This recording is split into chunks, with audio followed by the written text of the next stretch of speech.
بسم اللہ الرحمن الرحیم. پروگرام کے دوسرے حصے میں ڈاکٹر ندیم الحق صاحب جو کہ پائٹ کے وی سی ہیں اور بہت ہی زبردست اکانومسٹ ہیں، ان سے پاکستان کی اکانومی اور سول سروس ریفارمز پہ بات کریں گے.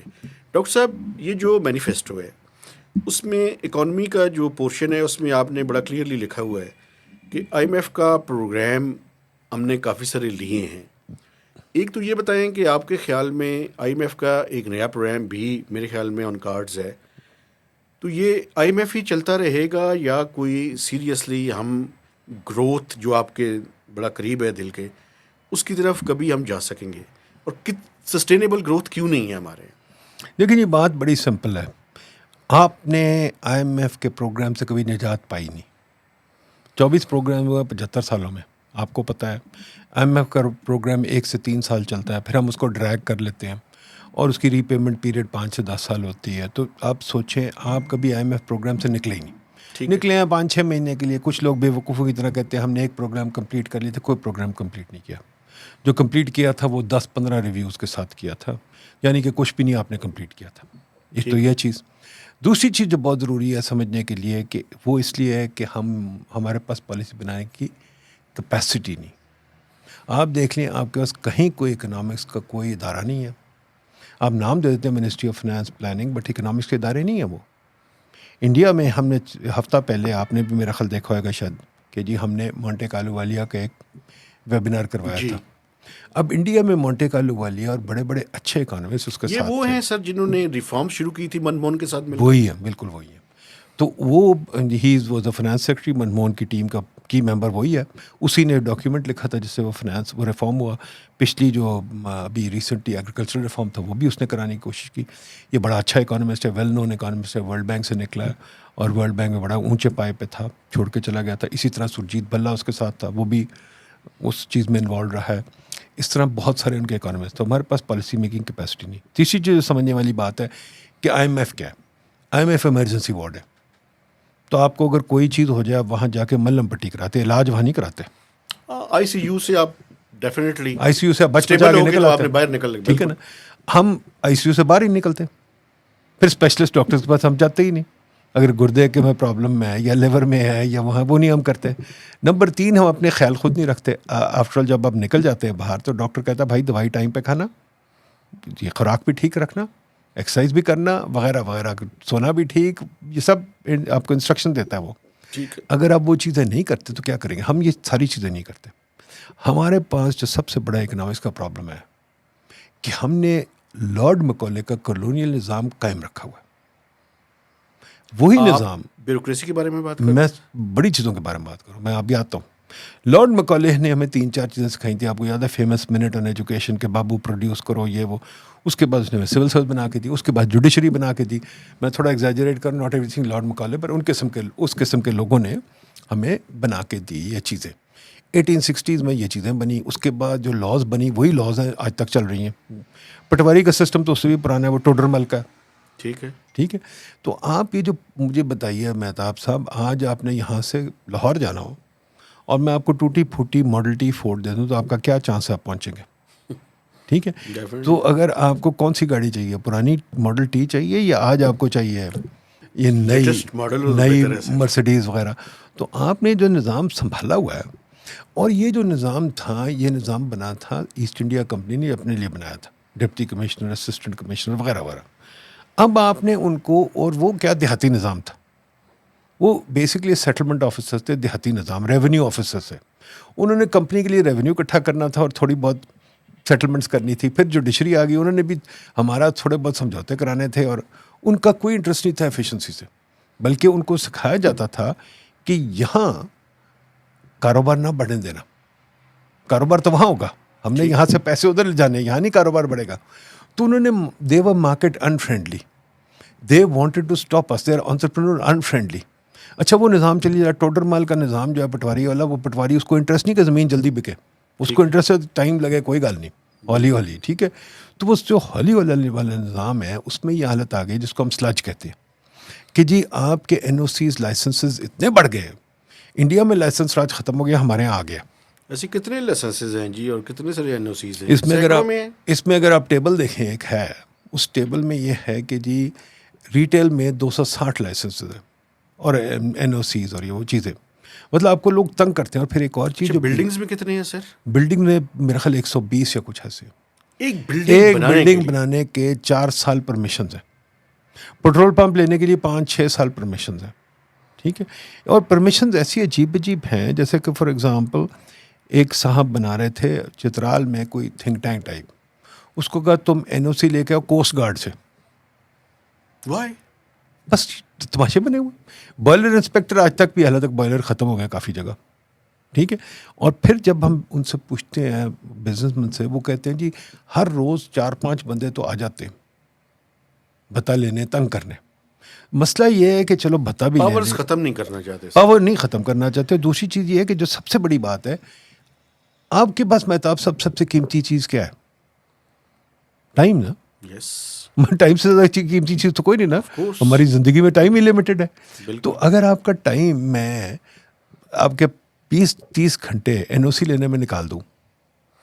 ویسے آپ کے سوال میں سوچ رہا تھا زندگی سب سے زیادہ امپورٹنٹ ہے, لیکن زندگی ٹائم ہی ہے. اور کیا ٹائم ہی ہے. ٹھیک ہے نا. بالکل.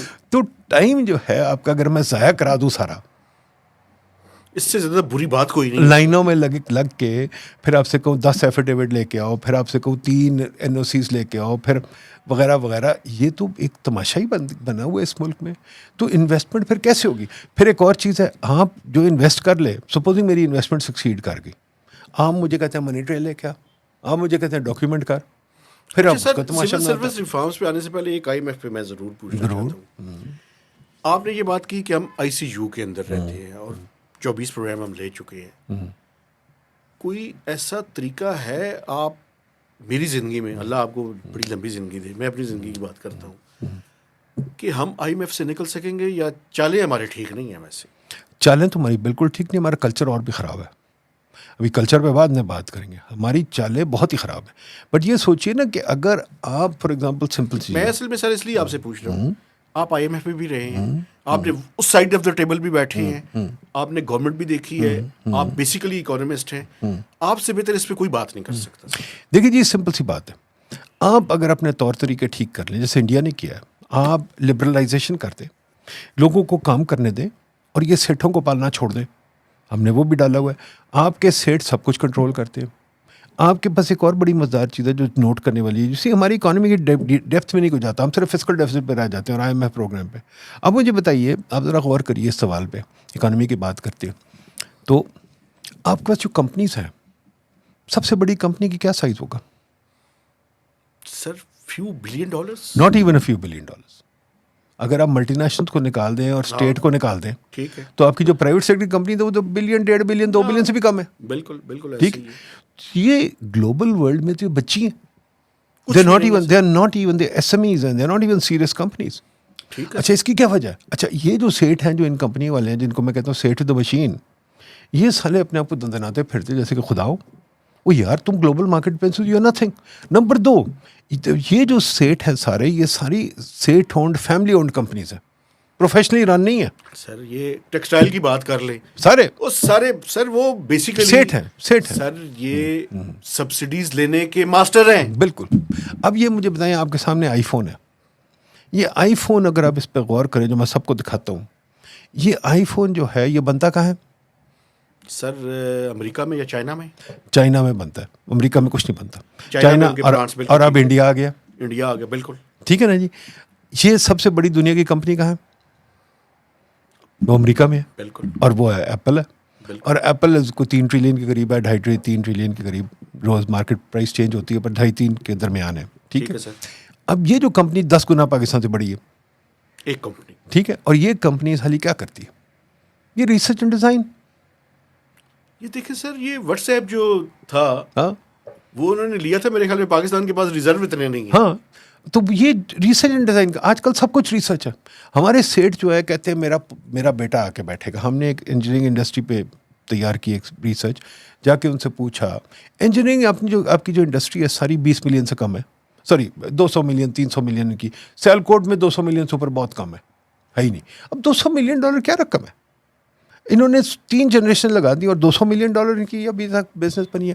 انڈیا میں آپ ذرا غور کریں, انڈیا میں جو کمپنیز ہیں, ریلائنس از اباؤٹ $300 بلین. ٹھیک ہے. انڈیا میں بہت بڑی بڑی کمپنی. اب میں چھوٹی سی بات تو آپ کو ہم یہ سوچتے ہی نہیں, کبھی بات ہی نہیں کرتے. اسٹار بکس جو چائے کی کمپنی ہے, آپ کے یہاں ہمارا چائے خانہ نہیں تھا, اسٹار بکس سے چائے خانہ ہم سے کاپی کیا ہوا ہے, اس کی ویلیو آپ کو پتا کیا, 100 بلین سے اوپر ہے. تو دیکھیں نا, ترقی تب ہوتی ہے کمپنیاں بنے. اچھا, ایک تو یہ سیٹ یہاں پہ حکومت کا فٹ پرنٹ اتنا زیادہ ہے, ایک تو بالکل وہ بہت زیادہ ہے, 80% ہے, پر اس کا سیٹ کا فٹ پرنٹ بھی ہے نا. سیٹ جو ہے, سیٹ کو کہو کہ بھائی تو مارکیٹ میں آگے کمپیٹ کر. فار ایگزامپل اسٹاک مارکیٹ میں نہیں لگاتے اپنے فرمس, ڈرتے ہیں کہ کوئی لینا جائے. ٹھیک ہے, پھر ان کی جو میتھڈ. ایک بات آپ نے بڑی امپورٹنٹ کی تھی, وہ بڑی ضروری ہے. دیکھیں, ڈاکٹر محبوب الحق نے 22 فیملی کا ذکر کیا تھا. آپ نے اپنی ایک رپورٹ میں کہا ہے کہ پاکستان میں 31 فیملیز ہیں جو سارے کے سارا اسٹاک مارکیٹ کے میرے خیال میں بات بالکل کی, لیکن سر اوور آل بھی اگر دیکھیں تو 30 سے 40 ہوں گی. بالکل, بیکاز آپ مارکیٹ بننے نہیں دیتے. دیکھیں جی, اس ملک کا جو سب سے بڑا المیہ ہے نا, جو اکنامکس میں اگین بات کریں, سب سے بڑا المیہ کیا ہے؟ آپ مجھے بتائیے, آپ یہ کیپٹلسٹ سوسائٹی اور سوویٹ سوسائٹی, ہم کہاں پھنسے ہوئے ہیں؟ کنفیوز ہیں, بالکل کنفیوزڈ ہیں. آپ مجھے بتائیں, you are the only country in the world جہاں ڈی سی صاحب پرائسز لگا رہے ہیں. آپ مجھے بتائیں ڈی سی ریٹ کیا ہوتا ہے, یا ایگریکلچر میں یا ویجیٹیبلز میں ڈی سی ریٹ کیا ہوتا ہے؟ وہ لگے ہوئے ہیں چھاپے وہاں کہ یہ ڈی سی کا ریٹ ہے, شاپ پہ جائیں تو یہ ڈی سی کا ریٹ ہے, اندر جاؤ تو کہتے یار اس پہ تو کچھ نہیں ہم دے رہے آپ کو. یہ تماشا کیا ہے یار؟ تو آپ خود کہتے ہیں بلیک مارکیٹ, تو بلیک مارکیٹ آپ خود بناتے ہیں. میں جاتا ہوں زمین خریدنے یا بیچنے, کہتے ہیں ڈی سی ریٹ. میں کہتی ہوں یار ڈی سی ریٹ, میرے پاس تو کالا پیسہ نہیں, میں نہیں کرتا. کہتے نہیں جی آپ ڈی سی ریٹ پہ بیچیں گے یا خریدیں گے. تو یار اسٹیٹ نے خود بنایا ہوا ہے. نمبر 2, آپ مارکیٹ کون سی چلانے دیتے ہیں ہمیں؟ کوئی مارکیٹ نہیں, ہر مارکیٹ میں اسٹیٹ بیٹھا ہوا ہے. اچھا سر, ایک دو چیزیں بڑی امپورٹنٹ ہے. ایک تو یہ جو سول سروس ریفارمز میں آپ کے ذہن میں صرف ڈی ایم جی ہے, چونکہ باقی تو آئی آر ایس کے مثلاً آپ دیکھیں یا باقی گروپس کے لوگوں کو دیکھیں, لاکھ روپیہ سیلری سر, 17 گریڈ 1.5 لاکھ, یہ تو ہم صافیوں سے بھی زیادہ غریب ہیں مجھے بعض دفعہ لگتا ہے. آپ کہتے ہیں بڑے پاکستان پریویلیجز ہیں. دیکھیے جی, پہلی چیز غور کریں, یہ لاکھ دکھانے کیا ہے؟ ٹھیک ہے, اوپر کی انکم کی بات کریں, اوپر کی انکم چھوڑیں, الاؤنسز کتنے ہیں؟ جب پچھلے سال فرانس منسٹر نے تقریر کی تھی نا بجٹ کی, تو اس میں اس نے مینشن کیا تھا ایک کوئی آرڈرلی الاؤنس, ایک کوئی کمپینین الاؤنس, ایک کوئی ٹربن الاؤنس. کوئی یہ فائنانس منسٹر کی تقریر میں سے میں بتا رہا ہوں, مجھے بھول گیا کہ 4 الاؤنسز تھے جو میں ہنس کے پاگل ہو گئے. یہ کیا ہے یار, why the hell do we have these stupid allowances. یہ الاؤنسز بھی 1860 کے ہیں جب یہ چیزیں ضرورت ہوتی تھی.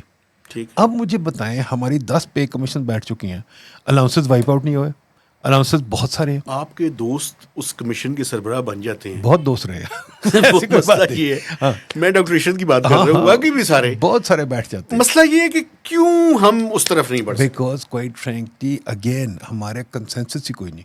ہم یہ باتیں کر کے بھول جاتے ہیں. یہ 9 o'clock نیوز پہ نہیں آتا, یہ چیز نہیں آتی آپ کے. آپ جب پولیٹیشین کو بٹھاتے ہیں, آپ میڈیا والے جب پولیٹیشین کو بٹھاتے ہیں, آپ ان سے پوچھتے نہیں کہ یہ بھائی یہ کیا تماشا, یہ الاؤنسز کیوں لگے ہوئے ہیں؟ آپ دیکھیں نا اس زمانے میں الاؤنسز. پھر دیکھیں جو گھر ملتے ہیں ان کو, گھر ملتے ہیں, میں نہیں کہتا سب کو ملتے ہیں, پر جس کو مل جاتا ہے وہ بڑا لکی آدمی ہوتا ہے.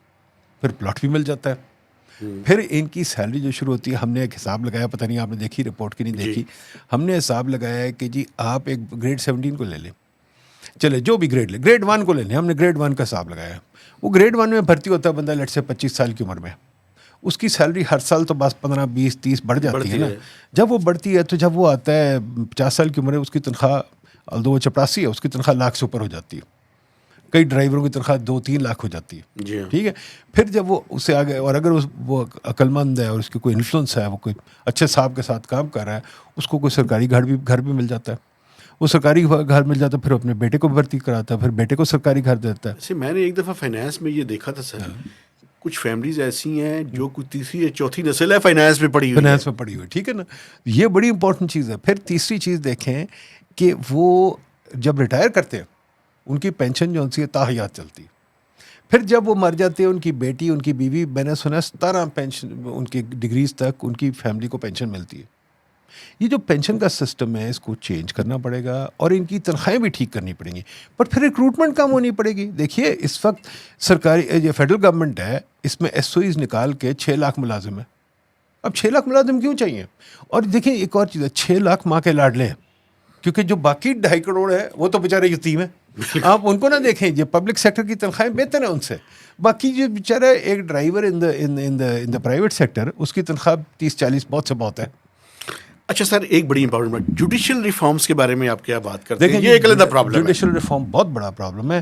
پہلی چیز تو جوڈیشری کو اپنی پاور کٹ کرنی پڑے گی اور جوڈیشری کو اپنے آپ کو ڈیفائن کرنا پڑے گا یا پارلیمنٹ کو ڈیفائن کرنا پڑے گا. جوڈیشری جو ہے ڈیم فنڈ کلیکٹ کرنا میرا خیال ہے national crime. نسلہ tower گرانا is a national crime. Judiciary کا کوئی کام نہیں ایسے کاموں میں پڑے. نہیں تو وہ تو پھر جو کیا تھا اس سے پرائیویٹائزیشن کو ریورس، وہ اس بھی کے بارے میں وہ بھی بالکل صحیح ہے. دیکھیں نا، یہ جو سو موٹو ہے اس کو ختم ہونا چاہیے. بالکل ٹھیک ہے، سو موٹو ختم ہونا چاہیے. سو موٹو از نان سنس. کوئی دنیا میں نہیں سو موٹو ہوتا. یو ایس سپریم کورٹ میں دیر از نو سو موٹو. اس سے پاورفل سپریم کورٹ کوئی نہیں ہے. You have to appeal to the supreme court. There is no suo motu. اچھا سر، یہ جو انڈکشن کا طریقہ ہے ججز کا، اس یہ کے بارے بہت میں کیا خیال امپورٹنٹ. دیکھیں انڈکشن کا طریقہ تو مہتاب صاحب I think the more general problem. We have no trust in our society. اس پہ ہم بعد میں بات کریں گے. When you have no trust in your society, جو انڈکشن کریں گے غلط ہوگی. تبھی آپ سینیورٹی پہ جاتے ہیں، تبھی آپ کہتے ہیں کہ یہ سینئر موسٹ کو لگائیں. انڈکشن کا پرنسپل آپ کو چینج کرنا پڑے گا اور اس کو کریڈیبلٹی لانی پڑے گی. ججز کا ویسے سر یہ نہیں ہونا چاہیے کہ کمپٹیٹیو ایگزام ہو؟ یار ایگزام کا نہیں اتنا فائدہ ہوتا ہے اسٹیج پہ. پہلی چیز تو میں یہ کہوں گا کہ ججز کا فار اسٹارٹ لائرز کی منوپلی جو بنی اس کو ختم کریں. آپ کے سب سے اچھے ججز کون تھے؟ کارنیلیس لے لے، جی کینی لے لے، وہ سارے جوڈیشل سروس سے آئے تھے. ٹھیک ہے. They were not practicing lawyers.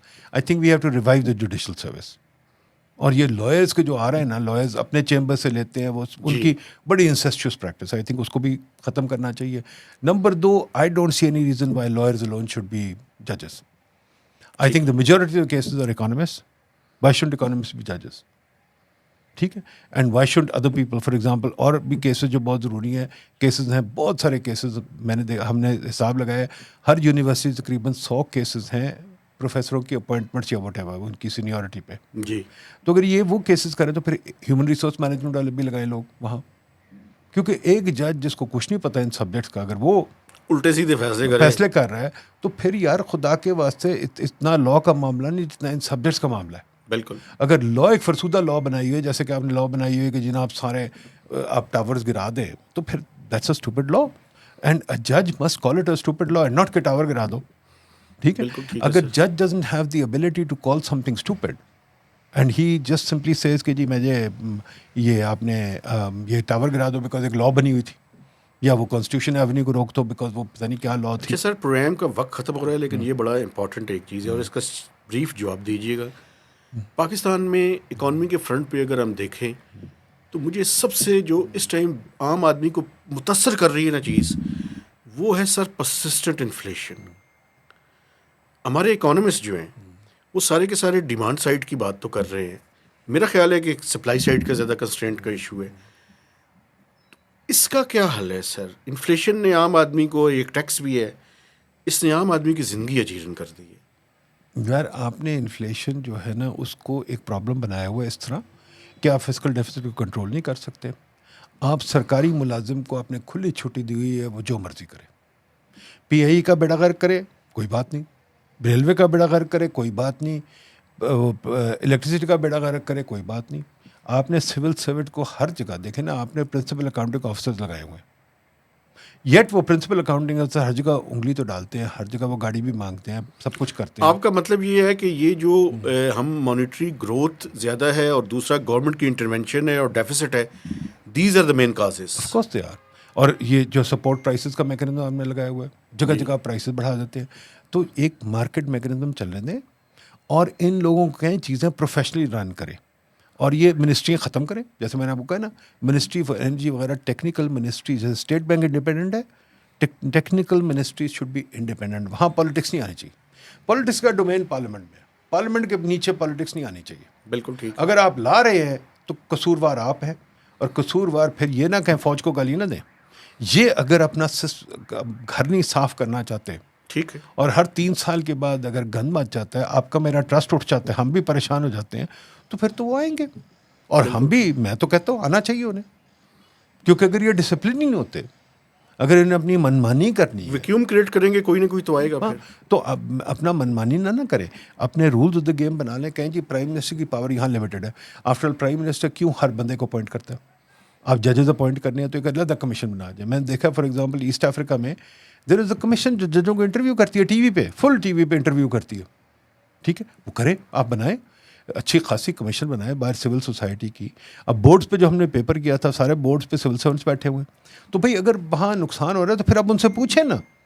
یہ کیا بات ہے اگر بورڈ پہ بیٹھے ہیں فیسیں بھی لے بورڈ کی اور پھر ان کی رسپانسبلٹی کوئی نہیں ہے. بالکل ٹھیک ہے.